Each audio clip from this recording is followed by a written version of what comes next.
शुरू से।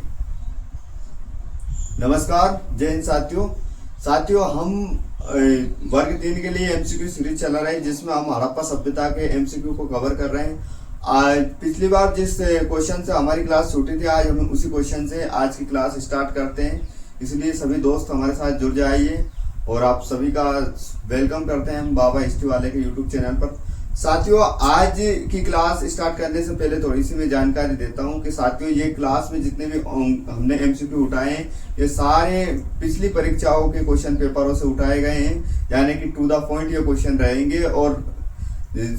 और जिसके बाद में एक बात और मैं कहना चाहूंगा कि अगर आप सभी को ये वीडियो अच्छी लगती है और वास्तव में हमारी मेहनत काम कर रही है यहाँ पर, तो इस वीडियो को आप अच्छे से शेयर करें अपने दोस्तों के साथ और लाइक करें, ठीक है। तो मैं आज के नए क्वेश्चन से आज की क्लास शुरू करता हूं और आज का क्वेश्चन आपके सामने ये रहा।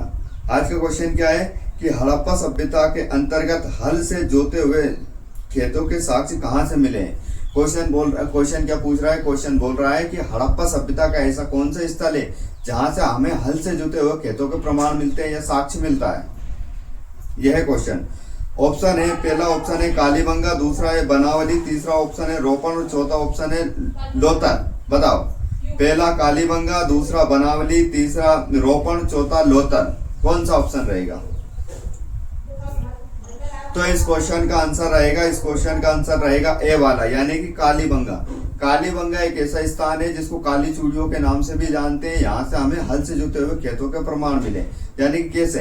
जब वहां के स्थान की खुदाई की गई तो वहां पर जो मिट्टी को देखा गया तो एक व्यवस्थित और ऐसा लगता है कि इस मिट्टी को जोत रखा था पहले से, यानी कि ऐसे समतल सपाट और एक व्यवस्थित मिट्टी के यहाँ से हमें प्रमाण मिले। ऐसे खेतों के हमें प्रमाण मिले जो स्क्वायर शेप में बने हुए हैं, जैसे कि आजकल के जो खेत हमें देखने को मिलते हैं, इस प्रकार के यहाँ से खेत मिले। तो इस प्रकार से हमें पता चलता है कि कालीबंगा से क्या मिले? जुते हुए खेतों के प्रमाण या साक्ष्य मिले। दूसरी बात है, कालीबंगा को ही काली चूड़ियों के नाम से एक उपनाम इसका क्या है? काली चूड़िया, ठीक है। नेक्स्ट क्वेश्चन, चंदू हड़ों के उत्खनन के निर्देशन किसने किया?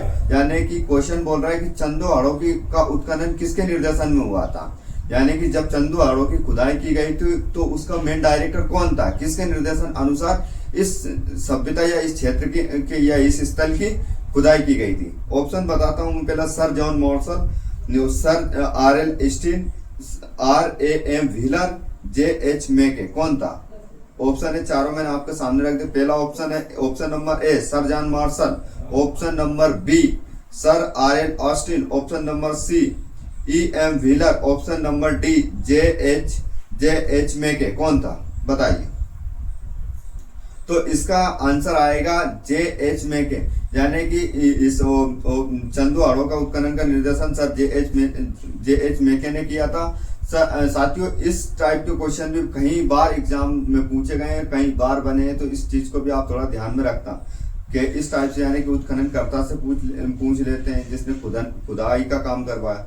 अब नेक्स्ट क्वेश्चन आज का वेरी इंपॉर्टेंट, देखो, किस हड़प्पा कालीन स्थल से प्राप्त जार पर चोंच में मछली दबाई चिड़िया एवं पेड़ के नीचे खड़ी लोमड़ी का चित्रांकन मिलता है जो पंचतंत्र के लोमड़ी कहानी से सादृश्य है? उत्तर है हड़प्पा से, मोहनजोदाड़ो से, लोथल से, रंगपुर से।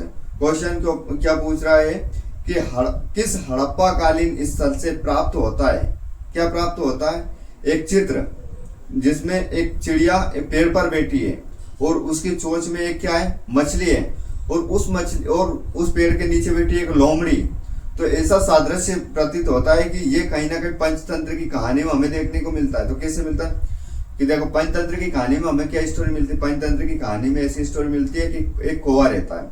तो कौवा क्या रहता है कि एक पेड़ पे बैठा रहता है, वो कहीं से एक मछली चुरा कर लाता है, तो उसकी चोंच में क्या रहती है? मछली लगी हुई, उसके पेड़ के नीचे बैठी होती है लोमड़ी। अब लोमड़ी को वो मछली खानी रहती है, तो वो एक कहानी बुनती है, क्या? कौवे से मछली छुड़ाने के लिए क्या कहानी क्या बुनती है? वो बोलती है कि जब कौवा को देखते कि वो लोमड़ी वैसे ही चालाक रहती है, तो लोमड़ी बोलती है, कौवा भाई तुम कितने प्यारे हो। तो कौवा की आज तक किसी ने तारीफ नहीं की, तो वो तो एकदम वो तारीफ सुन के गदगद हो जाता। कौवा भाई तुम बहुत अच्छे हो, तुम सारे पक्षियों के सरदार हो, और कौवा भाई पता है आपका रंग बहुत अच्छा है। तो कौवा और खुश, फिर बोलते हैं कौवा भाई तुम सभी पक्षियों के राजा हो, तो वो और खुश। फिर बोलते हैं को भाई बड़े दिन हो गए, मुझे आपके मुंह से गाना सुनना है, बहुत समय से मैंने गाना नहीं सुना। वो बोलता है वाह यार, मेरे को सब नफरत करते हैं, मैं काँव काँव करता रहता हूँ, आज मेरी लोमड़ी सिस्टर मुझसे गाना सुनना चाहती है। तो वो क्या करता है, जब वो बोलती है कोई भाई एक गाना तो बनता है यार, तो वो गाना सुनाने के चक्कर में जब वो मुंह खोलता है, काँव करता है, तो वो मछली गिर के नीचे जमीन पे पड़ जाती है और झट से वो लोमड़ी झपट लेती है उस मछली को और बोलती अरे मूर्ख, तुझे पता है कि मैं तेरे से ये मछली छुड़ाने के लिए ये काम, ये ऐसे तेरी तारीफ कर रही थी। तो इस पंचतंत्र की ये कहानी है जिससे हमें ये सीख मिलता है कि अगर कोई व्यक्ति कभी भी हमारी तारीफ नहीं करता, अचानक हमारी तारीफ करने लग जाए, हमारे बारे में अच्छी बड़ी बड़ी बातें करने लग जाए, तो समझ लीजिएगा कहीं ना कहीं नुकसान अपने ही होने वाला है। आगे बात समझ, ठीक है। नेक्स्ट क्वेश्चन, इससे हमें ये सीख मिलती है। चलो नेक्स्ट क्वेश्चन है, सिंधु घाटी सभ्यता की पहचान निम्न में से, यानी कि सिंधु घाटी की सभ्यता की पहचान हम किस आधार पर कर सकते हैं, क्या एक अलग विशेषता ये क्वेश्चन ये बोलना चाहता है। तो क्वेश्चन में ऑप्शन क्या दे रहे, धर्म और दर्शन शास्त्र के अनुसार, ऑप्शन नंबर बी आर्थिक और सामाजिक सुधार के अनुसार, ऑप्शन नंबर सी शहर नियोजन प्रणाली या सुंदर मूर्तियों के आधार पर। किस आधार पर हमें सिंधु घाटी सभ्यता को डिफाइन कर सकते हैं, एक अलग पहचान से जान सकते हैं, बताओ।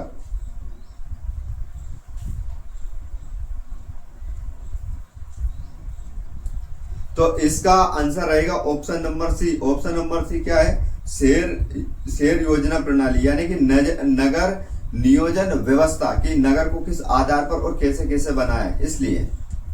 आगे बात समझ, ये है इसका आंसर। नेक्स्ट क्वेश्चन क्या आएगा, किस पशु के अवशेष सिंधु घाटी सभ्यता से प्राप्त नहीं होते हैं। किस पशु के अवशेष हमें सिंधु घाटी सभ्यता से प्राप्त नहीं होते हैं। क्वेश्चन क्या पूछ रहा है कि ऐसा कौन सा पशु था जब हमने सिंधु घाटी सभ्यता का उत्खनन करवाया या सिंधु घाटी सभ्यता के बारे में जाना तो हमें उसके प्रमाण प्राप्त नहीं होते हैं, यानी कि उसके साक्ष्य नहीं मिलते हैं हमें, तो ये बताना। ऑप्शन नंबर ए घोड़ा, ऑप्शन नंबर बी हाथी, ऑप्शन नंबर सी शेर, ऑप्शन नंबर डी गेंडा। कौन सा पशु का प्रमाण बताओ।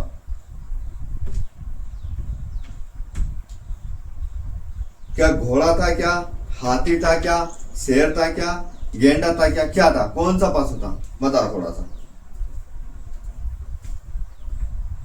कौन से पशु के हमें प्रमाण नहीं मिल रहे थे। तो हमें बहुत अच्छे से पता है कि जब हमने पशुपति शिव की एक मोहर देखी थी, उस मोहर के आसपास हमें बहुत सारे जानवरों के चित्र अंकित थे, बहुत सारे, जिसमें हिरण का चित्र था, बाघ का चित्र था, हाथी का चित्र बना हुआ था और जिसमें बैल का चित्र बना हुआ था, बहुत सारे चित्र थे। लेकिन एक चित्र वहां पर हमें दिखाई नहीं देता था, तो वो चित्र था शेर का चित्र। शेर जानते हो, शेर यानी कि बड़े बड़े बाल वाला, जो जिसका मुंह के आसपास बहुत सारे बाल रहता है और कलर एक रहता है, उसको बोला जाता है शेर। और अब बाघ क्या होता है, बाघ जो कि हमारा वर्तमान राष्ट्रीय पशु है, पहले शेर था लेकिन अब बाघ था। अब बाघ में क्या होता है, बाघ का मुंह रहता है बिल्ली जैसा साइज बड़ी रहती है, जिसके बाद में उसके शरीर पर ऐसी धारियां बनी हुई रहती है, उसको बोला जाता है बाघ। अधिकतर माता रानी जिस जानवर पर बैठी रहती है, जिस पशु के ऊपर सवार रहती है, वो पशु होता है, कौन सा रहता है, वो रहता है शेर। शेर पर बैठी, शेर पर सवार होकर आजा अम्बे माँ, ऐसे गाने बनते हैं कि नहीं। तो वो उसके माता रानी बैठी रहती है शेर पर अधिकतर। अब तो बाघ पे बिठा देते हैं बिठाने वाले, पर शेर पे रहती। नेक्स्ट क्वेश्चन, हड़प्पा कालीन लोगों को किसकी जानकारी नहीं थी, यानी कि हड़प्पा सभ्यता के लोगों को किसकी जानकारी नहीं थी। गेहूं की जानकारी नहीं थी क्या, वो गेहूं से परिचित थे क्या, लोहे से परिचित नहीं थे क्या, कुमार के चाक के पहिए से परिचित नहीं थे कि आग से परिचित नहीं थे क्या। ऑप्शन पर थोड़ा ध्यान आकर्षित करोगे तो आपको इसका आंसर आसानी से मिल जाएगा, ज्यादा दिमाग लगाने की आवश्यकता नहीं। हड़प्पा सभ्यता के लोगों को गेहूं के बारे में पता था कि नहीं, किया गेहूं की फसल से वो परिचित थे कि नहीं थे। Option number A. Option number B, लोहे के ऐसे प्रमाण मिले क्या, लोहे से परिचित थे क्या। ऑप्शन नंबर सी, कुंभकार यानी कुम्हारों का चाक का, यानी कि जिसको मटके बनाते थे, वो घड़ा बनाते थे, उससे परिचित थे कि नहीं। फिर आग की जानकारी थी कि, देखो ठीक नहीं। अब इसका आंसर क्या आएगा, इसका आंसर आएगा लोहा। कि सिंधु घाटी सभ्यता के लोग लोहा से परिचित नहीं थे, लोहा की धातु से परिचित नहीं, परिचित थे वो तांबा की धातु से। सिंधु घाटी सभ्यता के लोगों के औजार, हथियार, बर्तन हमें अधिकतर तांबे की धातु से मिलते हैं, कि तांबे से वो बहुत अच्छे से तांबा और टिन मिलाकर उन्होंने और भी नई धातुओं का आविष्कार किया, लेकिन सबसे ज्यादा अगर उनकी प्रचलन में कोई सी धातु थी तो वो तांबा था। सिंधु घाटी सभ्यता के निवासी, लोहा से वो बिल्कुल परिचित नहीं थे, गेहूं से वो खाने पीने के यूज में बिल्कुल जौ गेहूं का यूज करते थे, जिसके बाद में कुंभकार वो चाक के पहिए यानी कि चाक से वो बर्तन बनाने का काम करते थे। आग की कोई बिल्कुल वो भोजन पका के खाते थे, तो उन्हें व्यवस्थित रूप से आग की जानकारी भी थी। तो इस प्रकार हमें सिंधु घाटी सभ्यता के लोगों के बारे में जानकारी प्राप्त होती है। ठीक है, नेक्स्ट क्वेश्चन, सिंधु घाटी सभ्यता के घर किससे बने होते हैं, यानी कि सिंधु घाटी सभ्यता में जो मकान रहते हैं वो किस रॉ मटेरियल से बना हुआ है, ये क्वेश्चन पूछा था। बताओ, पूछा है सिंधु घाटी सभ्यता में जितने मकान बने हुए हैं वो किस रॉ मटेरियल से बने हुए हैं, ये हमें बताना। लकड़ी से बने हुए क्या, बांस से बने हुए क्या, पत्थर से बने हुए क्या, ईंटों से बने हुए, किससे बने हुए? सिंधु घाटी सभ्यता के मकान हमें किससे बने हुए? क्वेश्चन पूछ रहा है सिंधु घाटी सभ्यता के मकान हमें किस रॉ मटेरियल से बने हुए प्राप्त होते हैं? लकड़ी, बांस, ईंट, पत्थर। तो इसका सही उत्तर होएगा ईंटों से बने हुए। जब हम सिंधु घाटी सभ्यता के मकानों को देखते हैं तो सिंधु घाटी सभ्यता के मकान एक व्यवस्थित ड्रेनेज पैटर्न को फॉलो करते हैं, जिसमें सिंधु घाटी सभ्यता के मकानों को बनाने के लिए अधिकतर ईंटों का प्रयोग किया गया है, जिसमें हमें कच्ची और पक्की दोनों प्रकार की ईंटों के साक्ष्य मिलते हैं। तो इससे यह प्रमाणित होता है कि सिंधु घाटी सभ्यता के मकान हमें ईंटों से बने हुए मिले। नेक्स्ट क्वेश्चन, सिंधु घाटी सभ्यता की मुद्रा में किस देवता की समतुल्यता चित्र मिलता है? यानी कि सिंधु घाटी सभ्यता में जो हमें एक मुद्रा मिली है, क्वेश्चन बोल रहे हैं कि सिंधु घाटी सभ्यता में हमें जो मुद्रा मिली है उस मुद्रा में जो एक चित्र अंकित है, उस मुद्रा में एक चित्र अंकित है किसी देवता का, वो चित्र किस देवता के समतुल्य है, यानी कि वो चित्र अगर हम मैच करते हैं तो किस देवता से उसकी मैचिंग होती है। तो अब हमें बताना, आदि शिव से होती है क्या, आदि विष्णु से होती है क्या, आदि इंद्र से होती है क्या, आदि ब्रह्मा से होती है क्या? आदि का मतलब होता है प्राचीन, अति प्राचीन काल से, आदि अनादि काल से जिसकी मान्यता हो उसको बोलते हैं आदि, यानी कि आदि शिव, आदि विष्णु, आदि इंद्र, आदि ब्रह्मा। तो इसका आंसर होगा आदि शिव, यानी कि इसको पशुपति नाथ के नाम से भी जानते हैं। थोड़ा सा इसके बारे में सुनो। सिंधु घाटी सभ्यता में मोहनजोदड़ो नाम से एक स्थल है, मोहनजोदड़ो से हमें एक मोहर प्राप्त हुई, उस मोहर पर एक चित्र अंकित है, वो चित्र एक देवता का, और उस चित्र को पशुपति शिव बोला गया, जिसके पशुपति शिव बोलने का आज इसलिए बोला गया पशुओं के पति, यानी कि उस मोहर पर जिस देवता के चित्र अंकित है उसके 2 सिंह बनाए हुए हैं, बाकायदा वो ध्यान मुद्रा में बैठा हुआ, उसके अगल बगल बहुत सारे पशु अंकित हैं जो इस चित्र में आप व्यवस्थित रूप से देख पा रहे हो। तो इस प्रकार जब उस मुद्रा का निरीक्षण किया गया, उसका पता लगाया गया, तो वो बोला कि ये उस समय के पशुपति है, और वो पशुपति आज के शिव हैं, भोले बाबा है। ठीक है, तो हमारे भोले बाबा के बारे में ये प्रमाण हमें सिंधु घाटी सभ्यता से ही मिलते हैं। शैव धर्म के प्रमाण हमें कहाँ से मिलते हैं? सिंधु घाटी सभ्यता से सबसे पहले देखने को मिलते हैं, जिन्हें आदि शिव के नाम से जानते हैं। नेक्स्ट क्वेश्चन है हड़प्पा के काल का तांबे का रथ किस स्थान से प्राप्त हुआ? देखो, थोड़ी देर पहले हमने ये क्वेश्चन भी आया था कि सिंधु घाटी सभ्यता के लोग किस धातु से परिचित नहीं थे, तो इससे परिचित है तांबे से। तो अब यहाँ पर क्या क्वेश्चन पूछा है कि सिंधु घाटी सभ्यता में जो हड़प्पा नाम का स्थल है वहां से तांबा का रथ प्राप्त हुआ है। तो कहाँ से मिला है? हड़प्पा सभ्यता के अंतर्गत। तो हड़प्पा सभ्यता के अंतर्गत यहाँ देमाबाद से ये स्थान प्राप्त हुआ जहाँ से तांबा का रथ का प्रमाण मिला। वहाँ की खुदाई में हमें एक रथ मिला, जैसे महाभारत काल में रथ मिलते हैं ना, इस टाइप का एक रथ मिला, जो कि उससे जानकारी मिलती है कि यहाँ के लोग तांबे का रथ बनाया था उन्होंने। उसमें तांबे का रथ पूरा तांबे का नहीं था, तांबे का मतलब उसमें डिजाइन की गई थी, यानी कि कुछ फूल पत्तियां बेल लिए या उस पर रो ऐसा तांबे का वो कर दिया था, पॉलिश चढ़ा दी थी उस रथ पे। नेक्स्ट क्वेश्चन, निम्नलिखित में से किस स्थान से पकी मिट्टी के हल का एक प्रारूप प्राप्त होता है? क्वेश्चन क्या बोल रहा है? निम्नलिखित में से ऐसा कौन सा स्थल है जहां से हमें पहले तो मिट्टी का हल बनाया, उसको बढ़िया भट्टे में पकाया और पकाकर उसको व्यवस्थित रखा, यानी कि एक नमूना बनाया। जैसे अपन एक कोई सा डिजाइन बनाते हैं ना, किसी चीज को बनाने के लिए पहले से मैप बना के रख लेते हैं, नक्शा बना के रख लेते हैं। तो ऐसा नक्शा का प्रमाण हमें कहाँ से मिला है, ये हमें बताना है। तो मैं आंसर बताता हूँ। बनावली से मिला है क्या, रंगपुर से मिला है क्या, कालीबंगा से मिला है क्या, सुरकोटदा से मिला है क्या, कहाँ से ये प्रमाण मिले? तो ये प्रमाण हमें मिले हैं। आंसर बताइए हमें। तो आंसर इसका आएगा बनावली। तो बनावली अब इसको याद कैसे रखें? बनावली यानी कि बना दिया, क्या बना दिया? हल बना दिया, ऐसे इसको याद रख सकते हैं। नेक्स्ट क्वेश्चन है, हड़प्पा की मिट्टी के बर्तन पर सामान्यतः किस रंग का उपयोग किया गया? यानी कि हड़प्पा सभ्यता से हमें जो बर्तन मिले हैं, उन बर्तनों पर मुख्य रूप से हमें कौन से रंग की पॉलिश मिलती है उस बर्तनों पर?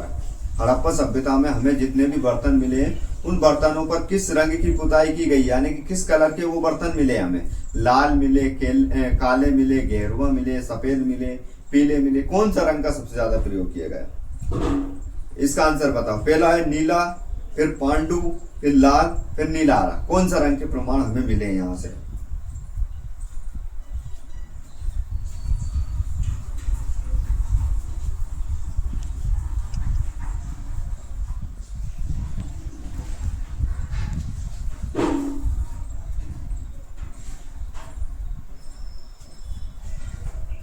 तो इसमें हमें लाल रंग के प्रमाण मिलते हैं।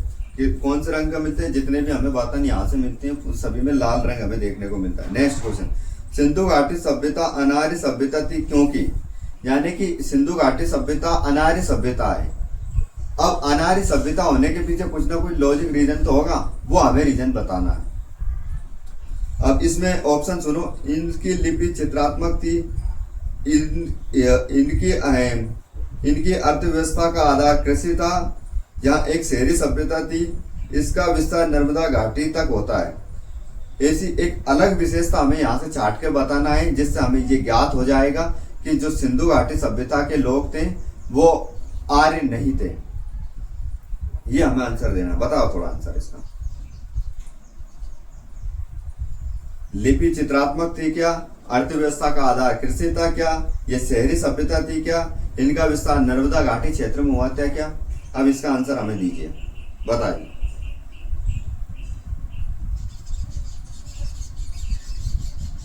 तो इसका आंसर होगा मित्रों, इसका आंसर होगा यहाँ एक शहरी सभ्यता थी। अब आर्य कैसे थी? आर्य सभ्यता एक ग्रामीण सभ्यता थी। कैसी सभ्यता थी? वो ग्रामीण सभ्यता थी। लेकिन सिंधु घाटी सभ्यता एक नगरीय सभ्यता थी। इससे हम ये डिफाइन कर सकते हैं। नेक्स्ट क्वेश्चन क्या है? सिंधु घाटी सभ्यता की विकसित अव्यवस्था में निम्न में से किस स्थल से घरों में कुआं के अवशेष मिलते थे? देखो क्वेश्चन क्या पूछ रहा है, सिंधु घाटी सभ्यता का ऐसा कौन सा स्थल है जहां से हमें ऐसे प्रमाण मिले हैं कि वो घर के अंदर ही अपने पानी पीने की व्यवस्था के लिए कुआं या कुंडी खुदवा के रखते थे, जहां से वो अपने यूज के लिए पानी निकालते थे। बताओ क्वेश्चन क्या पूछ रहा है कि सिंधु घाटी सभ्यता का ऐसा कौन सा स्थल है जहां से हमें ऐसा प्रमाण मिलते हैं, ऐसे साक्ष्य मिलते हैं कि सिंधु घाटी सभ्यता के लोग अपने घरों के अंदर ही कुआं खुदवा कर रखते थे, जिससे कि वो अपने दैनिक दिनचर्या के लिए यूज के लिए पानी की व्यवस्था करते हैं। जैसे अभी वर्तमान समय के जो हम रहते हैं ना, अपने घरों में ट्यूबवेल लगवा लेते हैं, हैंडपंप लगवा लेते हैं, या कुआं में मोटर डाल के अपन नल्ली खींचकर घर में पानी की व्यवस्था कर लेते हैं पीने के लिए। तो ये प्रमाण उस समय ऐसा था कि वो घर के अंदर ही कुआं खोद लेते थे, जिससे वहां अपने दैनिक दिनचर्या के यूज के लिए पानी का उपयोग करते। बताओ उस समय के लोग यार कितने एडवांस होंगे, कितनी तगड़ी सोच रखने वाले लोग होंगे। और सर जब सिंधु घाटी सभ्यता की खुदाई की गई नहीं तो वहां से हमें हथियार औजार एक भी नहीं मिले।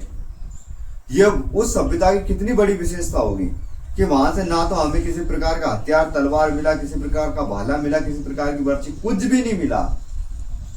इससे ये प्रमाण होता है कि सिंधु घाटी सभ्यता के लोग कितने शांति प्रिय लोग होंगे, कितने अच्छे लोग होंगे।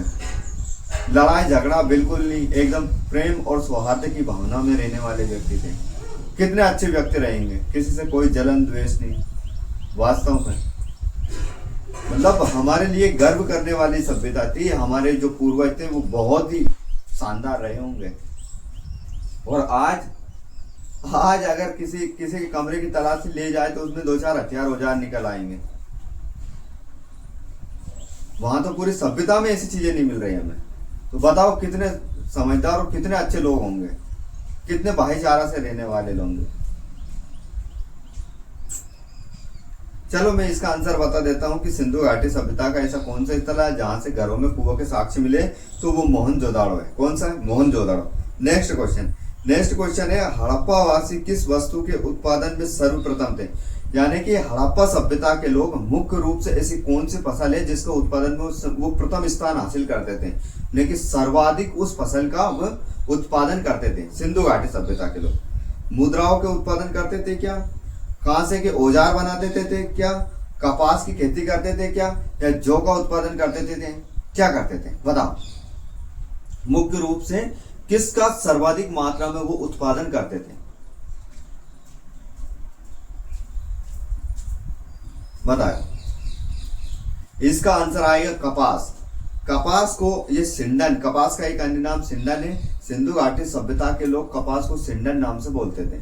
और जो अनेक, जैसे सिंधु नदी को सिंडन, सिंधु घाटी सभ्यता का नाम ऐसे भी पड़ा है। सिंधु हिंदू पड़ गया, सिंधु से हिंदुस्तान नाम पड़ गया, ऐसे ही सिंडन से सिंधु घाटी सभ्यता पड़ गया। तो ये कहीं ना कहीं हमें प्रमाण देखने को मिलते हैं कि सर्वाधिक मात्रा में, जिसको सफेद सोना भी बोला जाता है, कपास को सफेद सोना भी बोला जाता है। नेक्स्ट क्वेश्चन, सिंधु सभ्यता के सर्वाधिक पूर्वी स्थल कौन से थे? यानी कि सिंधु घाटी सभ्यता का सर्वाधिक पूर्वी स्थल कौन सा था? पूर्वी स्थल बताना। आलमगीरपुर था क्या? सुरकोटड़ा था क्या? मांडा था क्या? देमाबाद था क्या? कौन सा स्थल था सिंधु घाटी सभ्यता का सबसे पूर्वी स्थल? कौन सा था? आलमगीरपुर, सुरकोटड़ा, मांडा, देमाबाद, कौन सा स्थल था? तो इसमें आंसर आएगा, बताओ इसमें आंसर आएगा। तो इसका आंसर आएगा ए वाला, आलमगीरपुर था। कौन सा स्थल था? आलमगीरपुर था। अब आएगा नेक्स्ट क्वेश्चन क्या है? भारत के किस स्थल की खुदाई से लौह धातु के प्रचलन के प्राचीनतम प्रमाण मिलते हैं? क्वेश्चन क्या पूछ रहा है? भारत का ऐसा कौन सा स्थल है जहां के हमने खुदाई की तो हमें लोहे के साक्ष्य प्राप्त होते हैं? तो लोहे के साक्ष्य प्राप्त होते हैं हस्तिनापुर से, अतरंजी खेड़ा से, तक्षक शिला से या कौशाम्बी से। कहां से मिले हैं? तो ये प्रमाण हमें मिलते हैं हमें अतरंजी खेड़ा से। अतरंजी खेड़ा की जब खुदाई की गई है तो वहां से हमें लोहे के हथियार, औजार, उपकरण प्राप्त हुए। तो इससे यह प्रमाणित होता है कि अतरंजी खेड़ा से हमें किसके लोहे के प्रमाण, और ये हड़प्पा सभ्यता का स्थल उस समय का नहीं है। नेक्स्ट क्वेश्चन, ये आर्य वाली, यानी कि ये वैदिक काल के कुछ क्वेश्चन मिक्सअप हो गए यहाँ। किसने आर्यों के आदि देश के बारे में लिखा है? कौन है जिसने आर्यों के बारे में लिखा है कि आर्यों का आदि देश है? शंकराचार्य ने, एनी बेसेंट ने, बाल गंगाधर तिलक ने, स्वामी विवेकानंद ने? किसने लिखा है बताओ? तो ये लिखा है बाल गंगाधर तिलक ने आर्यों के बारे में। नेक्स्ट क्वेश्चन है, निम्नलिखित में से कौन सा वैदिक परंपरा साहित्यों का उदाहरण नहीं है? कौन नहीं है? वेद, पुराण, वेदांग या पर्व, पूर्वा, क्या है? निम्न क्वेश्चन क्या पूछ रहा है? कौन सा वैदिक परंपरा के साहित्यों का उदाहरण नहीं है? वैदिक परंपरा के साहित्यों का उदाहरण क्या नहीं है? वेद नहीं है, पुराण नहीं है, वेदांग नहीं है, पूर्वा नहीं है। कौन नहीं है? तो ये है पुराण नहीं है। नेक्स्ट क्वेश्चन, निम्नलिखित में से 4 आश्रम किसमें शामिल है? यानी कि कौन कौन से 4 आश्रम है? जैसे कि ब्रह्मचर्य आश्रम है क्या? गृहस्थ आश्रम है क्या? वानप्रस्थ आश्रम है क्या? संन्यास आश्रम है क्या? उपरोक्त सभी। अब इसमें क्वेश्चन क्या पूछ रहा है कि 4 आश्रमों में कौन कौन को शामिल किया गया है, ये बताना हमें। ब्रह्मचर्य, वानप्रस्थ, संन्यास। ब्रह्मचर्य, गृहस्थ, वानप्रस्थ और संन्यास, कौन सा आश्रम है? जो 4 आश्रम है जिनमें कौन कौन शामिल है, ये बताना हमें।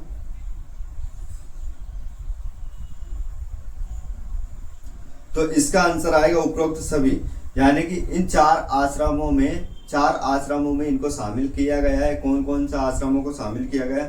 पहला आश्रम होता है ब्रह्मचर्य आश्रम, फिर दूसरा आश्रम होता है गृहस्थ आश्रम, और फिर तीसरा आश्रम होता है वानप्रस्थ आश्रम, और फिर चौथा आश्रम होता है संन्यास आश्रम, यानी कि मनुष्य के जीवन को 100 वर्षों में बांट दिया गया और 100 वर्षों को इन 4 आश्रमों में 25-25 वर्ष के लिए बांट दिया गया। कैसे बांट दिया गया कि जैसे पहला आश्रम आएगा ब्रह्मचर्य आश्रम, ब्रह्मचर्य 1 वर्ष यानी कि 0 से 25 वर्ष तक चलेगा। कैसे चलेगा? 0 से 25 मतलब जन्म से 25 वर्ष तक, यानी कि व्यक्ति क्या करेगा 25 वर्ष तक वो ब्रह्मचर्य का पालन करते हुए शिक्षा दीक्षा ग्रहण करेगा। ठीक है, फिर चलेगा नेक्स्ट आश्रम कौन सा? गृहस्थ आश्रम। तो गृहस्थ आश्रम में क्या होता है कि 26 से वो 50 तक चलेगा। कैसे चलेगा? 26 वर्ष से 50 वर्ष तक चलेगा, जिसमें व्यक्ति क्या करेगा गृहस्थ जीवन में प्रवेश करेगा, शादी ब्याह करेगा, संतान पैदा करेगा और अन्य पारिवारिक संबंधों का निर्वहन करेगा।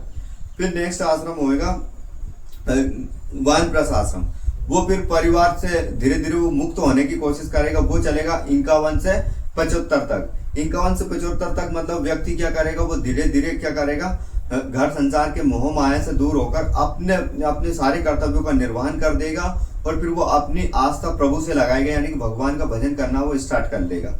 फिर अंतिम और शेष आश्रम आता है संन्यास आश्रम। उसमें व्यक्ति क्या करता है? उसमें व्यक्ति ये करता है कि जब वो घर से मुक्त होकर वो वन की तरफ यानी पदगमन कर लेता है, यानी कि वो 76 से 100 वर्ष तक के आता है, जिसमें व्यक्ति क्या करता है अपने घर गृहस्थी सबका त्याग कर देता है और वो वन की तरफ अपना गमन कर लेता है और वो प्रभु से अपनी या क्या करता है वो अपनी घर गृहस्थी मोह माया को छोड़कर पूर्ण रूप से वो भगवान की सेवा भक्ति में अपना जीवन व्यतीत कर देता है। इस प्रकार से ये आश्रम होता है। ठीक है, अब साथियों एक आपका लास्ट क्वेश्चन ये है। लास्ट क्वेश्चन है उपनिषदों की संख्या कितनी बताई गई? हमें उपनिषदों की संख्या बताना है कि कितनी उपनिषदों की संख्या है। 100 है क्या, 108 है क्या, 18 है क्या, 6 है क्या? कितने उपनिषद है ये हमें बताना। उपनिषदों की संख्या बताइए। तो उपनिषदों की संख्या उत्तर है 108 उपनिषद है। कितने उपनिषद है? 108 उपनिषद है और जिसके बाद में 18 पुराण है और 6 क्या है? 6 क्या है बताओ?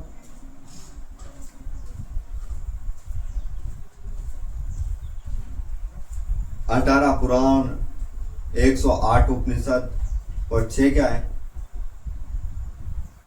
6 वेदांग, शिक्षा, कल्प, व्याकरण, निरुक्त, ज्योतिष, छंद। ये तो इसी के साथ आज की अपनी ये क्लास यहीं समाप्त होती है साथियों। इससे पहले मैं थोड़ा सा आपको बता देता हूँ कि साथियों जैसे कि आज हमने सिंधु घाटी सभ्यता के ऑल ओवर पूरे क्वेश्चन कंप्लीट कर लिए, इसमें किसी प्रकार का कोई डाउट नहीं है। कुछ क्वेश्चन छूटे होंगे तो अगली क्लास में हम एक दो क्वेश्चन देखने को आपको मिल जाएंगे। अब नेक्स्ट हमारा वीडियो आएगा पूरा वैदिक काल के ऊपर, जिसमें हम वैदिक काल के ऋग वैदिक काल से उत्तर वैदिक काल के सभी क्वेश्चनों पर विस्तार से चर्चा करेंगे और उनको विस्तार से समझने का प्रयास करेंगे। और आपकी परीक्षा में कौन से क्वेश्चन महत्वपूर्ण होते हैं उन महत्वपूर्ण प्रश्नों पर भी हम डिस्कस करेंगे। तथा साथियों अगर नेक्स्ट बात में यानी कि लास्ट और अंतिम बात में ये बोलना चाहता हूँ, अगर इस क्लास का आपको पीडीएफ चाहिए तो ये पीडीएफ आप कहाँ से डाउनलोड कर सकते हैं? बाबा हिस्ट्री वाले यूट्यूब चैनल से। ठीक है, तो बाबा हिस्ट्री वाले के यूट्यूब चैनल से भी ये पीडीएफ डाउनलोड हो जाएगा, लिंक दे रखी है। लेकिन अगर और आप इसका पीडीएफ चाहते हैं तो टेलीग्राम हमारा चैनल बना हुआ है, टेलीग्राम ग्रुप से जुड़कर आप आराम से इसकी पीडीएफ वहां से पा सकते हो बिल्कुल मुफ्त में। ठीक है, इसी के साथ नमस्कार, जय हिंद।